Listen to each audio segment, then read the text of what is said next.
এখানে হাঁসের গোস্ত সব কিছু দেওয়া হয়েছে, রসুন, আদা, রসুন, তেজপাতা, হলুদ, মরিচ সব কিছু দেওয়া হয়েছে। এখন মানে মাখামাখি হবে আর কি, মাখবো গোস্তটা। তার আগে আমি কিছু কথা বলতে চাই, সেটা হলো হাঁসের গোস্ত শুধু খাইলেই হবে না। হাঁসের গোস্ত সবাই পরিষ্কার করতে জানে না। যেমন অনেকে হাঁসের গোস্ত রান্না করার পরে দেখা যাচ্ছে বাটিতে গোস্তটা উঠাইছে খাওয়ার জন্য, কাউকে দিবে বা বাড়িতে উঠায় রাখছে। দেখা যাচ্ছে যে ফ্যানের বাতাসে যদি বাটির ঝোলটা লড়াচড়া করে, দেখা যায় যে অনেক সময় যে গোস্তের ওই ঝোলের ভিতরেই হাঁসের গোস্তের যে শরীরে যে সাদা লোম থাকে সেটাও উঠানো হয় নাই, পরিষ্কার করা হয় নাই। ওই ঝোলের সঙ্গে দেখা যাচ্ছে যে হাঁসের ওই লোমটা লড়াচড়া করতেছে। তো এরকম যদি হয় তাহলে কে খাইতে রুচি টানবে না, রুচিতে নিবে না, খারাপ লাগবে।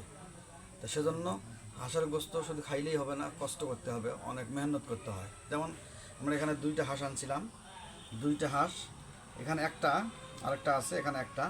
এই দুইটা হাঁস আমাদের 2 দিন লেগেছে, 2 দিন লেগেছে। 2টা হাঁস পরিষ্কার করতে 2 দিন লেগেছে। কীরকম? প্রত্যেকটা লোমের গোড়ায় গোড়ায় কালো কালো খুঁটনি থাকে, আবার সাদা সাদা লোম থাকে। বড় লোম পরিষ্কার করার পরে সাদা সাদা লোম থাকে, আবার ওই লোমগুলো উঠার পরে প্রত্যেকটা লোমের গোড়ায় গোড়ায় একটা কালো কালো খুঁটনি থাকে, এগুলি উঠাইতে হয়। এগুলি উঠানোর পরে সর্বশেষ একদম যখন পরিষ্কার, কালো খুঁটনি পরিষ্কার, সাদা সাদা লোমও পরিষ্কার, তারপরে কি করতে হবে? পানিতে ধুয়ে সুন্দর করে আগুনের মধ্যে সুন্দর করে হিট দিতে হবে। চুলে আগুন জ্বালিয়ে আগুনের মধ্যে হিট দিতে হবে। যখন হাঁসের শরীর থেকে মানে তেল বাইর হবে, তখন বুঝবেন যে কমপ্লিট পরিষ্কার। এরপরে পিস করা হবে।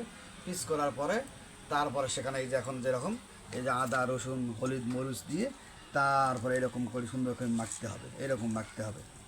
রান্না করার আগে এরকম করে মাখতে হবে। পরিষ্কারের নিয়মটা তো বললামই। তারপরে ওইভাবে পরিষ্কার করে নেওয়ার পরে তারপর এইভাবে সুন্দর করে মাখতে হবে, মোটা ভালো করে মাখতে হবে। খালি খাইলেই হবে? এগুলো বুঝতে হবে।